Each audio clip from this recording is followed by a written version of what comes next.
How to look at calculator history on your Android device. Hello everyone, welcome back to another quick tutorial video. Today I'm going to show you guys how to easily look at your calculator history.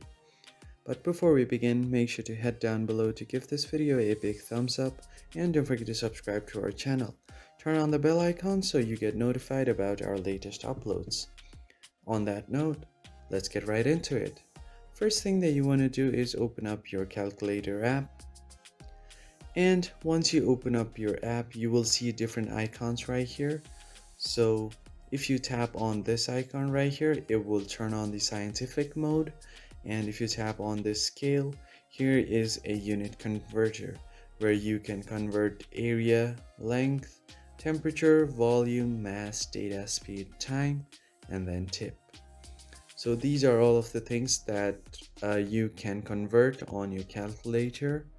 And if you go back on your normal calculator, in order to access your history, you just have to tap on this little clock icon and it will show up your history. So if you tap on it, it will show up all of your calculator history right here. And if you want to clear your history, you can just tap on it and it will clear out your history. So that is pretty much it for this video.